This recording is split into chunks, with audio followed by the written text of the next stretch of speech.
Begging your pardon, milady, but you alright? If you don't mind my asking, you seem rather upset.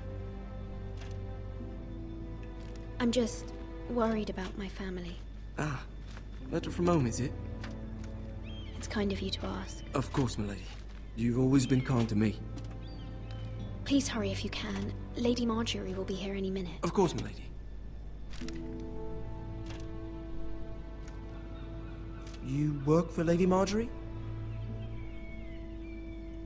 I may be wrong, but it seems like you do. I'm her handmaiden. That's what I thought. I've seen you with her before. You seem like good friends. I saw Lady Margaery just this morning, outside the Royal Sept, talking to Queen Cersei. Cersei?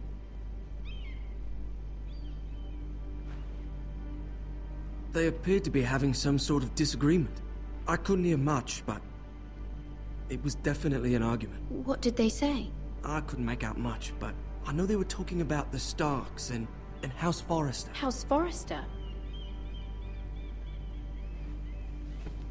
I hope you're not in any kind of trouble, but I thought you ought to know. Most people don't tend to notice a call boy, not in King's Landing with so many lords and ladies about. You see and hear all sorts of things when people don't even know you're there. Good night, milady.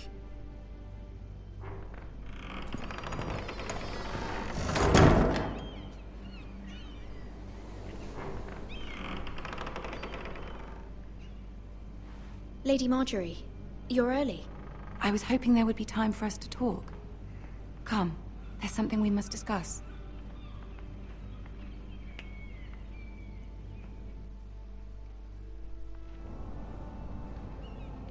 From the day you arrived in Highgarden, I've thought of you more as a friend than as my handmaiden. A dear friend, in fact. Thank you, my lady. And you know how I feel about what's happened to your family. I feel your pain as if it were my own. What you've suffered is beyond imagining. And your poor family as well. My family wrote me, my lady. I don't doubt they must be overcome with grief. But you must not despair. We will get through this together. You must understand there are limits to what I can say, especially here in King's Landing, now that I am to be queen. To have a handmaiden from the north whose family fought for Robb Stark. It raises questions at a time I can least afford. Cersei herself cornered me this morning outside the Royal Sept. She mentioned the northern girl in my service, and she painted you a traitor. She was very pleased with herself. Her face was full of mirth as she said it. What does she intend to do? She intends to make you miserable, knowing that will make me miserable as well. She demands an audience. She wants an apology of some sort, for what I don't know, but she's waiting for us now, and I promised I would bring you to her. I wouldn't ask this of you if it were not important. I cannot afford any conflict with Cersei with the wedding so near. What do I say? Find a way to appease her. Humor her. Tell her what she wants to hear. And what is that? See if the Queen Regent is ready to receive us.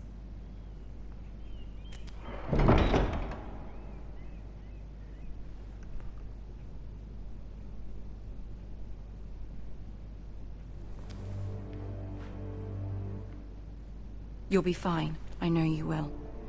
You may feel one thing, but you must say another.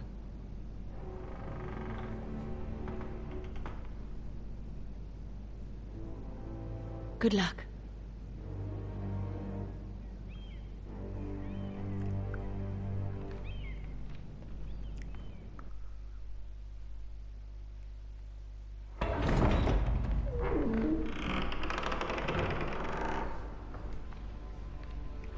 Tyrion.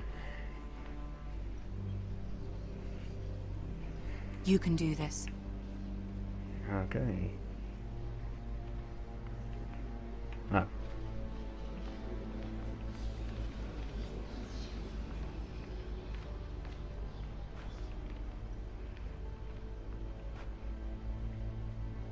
Ah, Lady Margaery. Aren't you looking lovely this evening? Lord Tyrion. Your Grace? With your permission, allow me to introduce Lady Mira of House Forrester.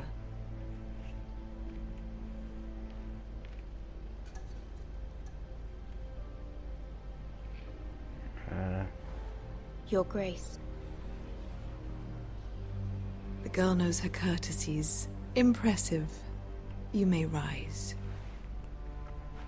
House Forrester is a northern house loyal to the king. Are they? I beg your pardon, Your Grace. I wasn't talking to you. I want to hear from the girl. Is your family loyal to the king? Perhaps you should ask the new Lord Forrester. He's not here, is he? She is. Joffrey is the one true king, Your Grace. And yet... For centuries, the Forresters have been loyal bannermen to House Stark. A house of traitors.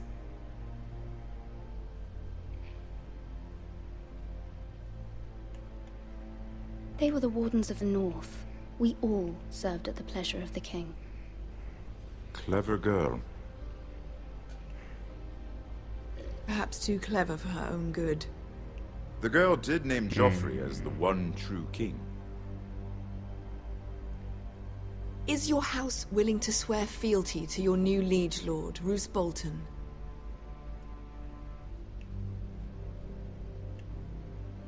Yes, Your Grace.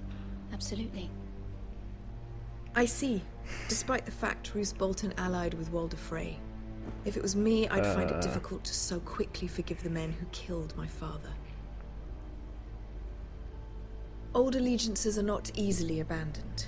But now that the war is over, we must look to rebuild and forge new alliances. There are ships and shields to be built, and Joffrey will need a steady supply of ironwood for his armies. I'm told there are others who would happily serve that purpose, but I trust we can rely on House Forrester.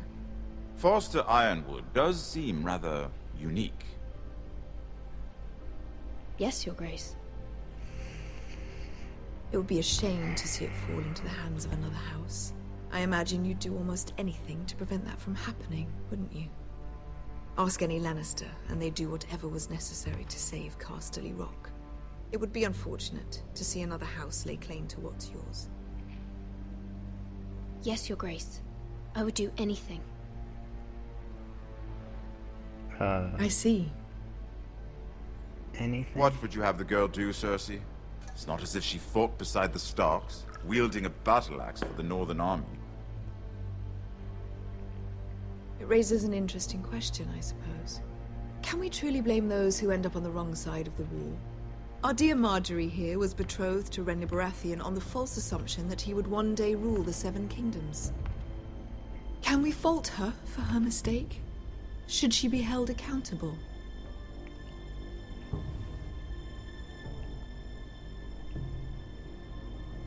I'm sure she regrets it.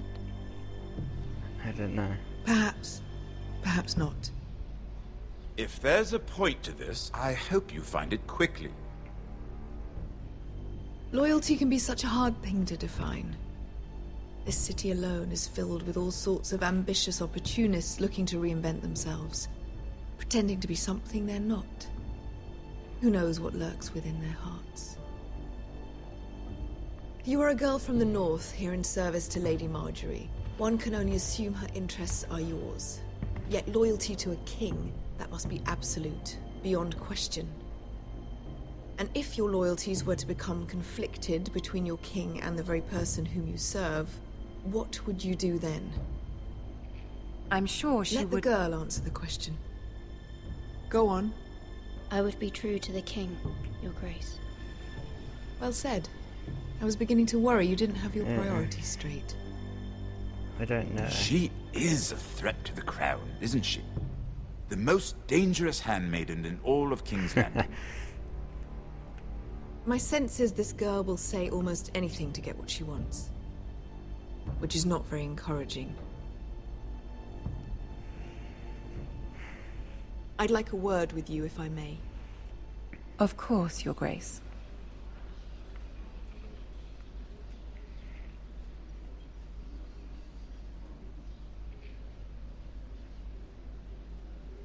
I'll walk you out. This may come as a surprise, but I met your father once, at the tourney at Lannisport. Even then he didn't trust Roose Bolton. We only spoke briefly, but your father struck me as an honorable man. You have my condolences for his loss. These would be trying times for your family, even under the best of circumstances. Thank you, Lord Tyrion. That's very kind of you to say. That certainly took courage. To so publicly declare your loyalty to Joffrey for all to hear. Poor Lady Margaery was humiliated, although Cersei seemed quite pleased. It was quite the first impression. I, of course, found it all highly entertaining. I was trying to appease her. I think that was clear to everyone. My sister and I have our differences. She takes great pleasure in her little charades. I take mine in thwarting them. We must find our amusements where we can. She threatened to give your ironwood to another house. It is the Master of Coin who decides such matters. The Crown needs boats. Boats need wood, and I speak for the Crown in this regard, not her. You can help my family. I suppose the Crown could be persuaded to secure ironwood from House Forrester. Lady Margaery might not look favorably on such an alliance, and it would infuriate Cersei. Although what would be amusing for me might prove rather dangerous for you and your house. Are you willing to risk that? It may be far too dangerous. It's a risk I'm willing to take, Lord Tyrion. Please. You are a brave girl, aren't you? Yeah. I'll consider. I'm a boy, though. Now, if you'll excuse me, I promised Sansa I would join her for dinner tonight. 3 beautiful bottles of Dornish wine await my arrival. The mere thought of them makes me thirsty already. I hope we meet again. Nothing would make Cersei happier. Until then, be careful. This is not the North. King's Landing can be a nest of vipers to the uninitiated.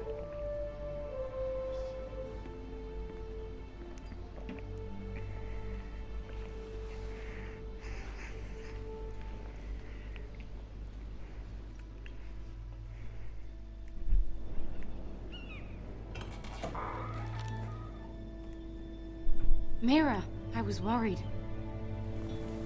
How was it? Cersei has a way of looking at you as though you're nothing. It's more than a little intimidating. I'd rather not discuss it, if you don't mind. Of course not. It must have been horrible. But at least it's over now. Lady Margaery has spent the entire day working on seating arrangements for the wedding. Of course, you and I are seated way at the back. Here with the 4th cousins and the 9th-born sons. Ah, Sir Jaime. I wouldn't mind tarnishing that white cloak of his. Sarah! What? It's true. And Oberyn Martell, the Red Viper. I'm told he has a paramour. Which I doubt is Dornish for wife. You'll get us in trouble. We're just having some fun. Perhaps Lady Margaery could make the right introductions. Who knows? We might meet our future husbands. Although, marrying a king, I can only imagine what that would be like. Would you marry Joffrey if it meant you'd become queen?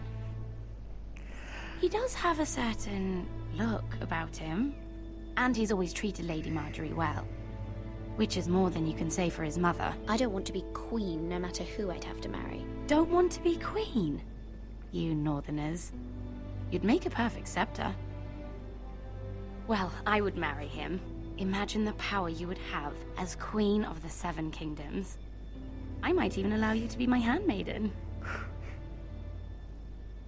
Let's see, who else should we marry off? Brienne of Tarth and Tyrion Lannister. What a perfect match! Sir Bronn and... What are you doing?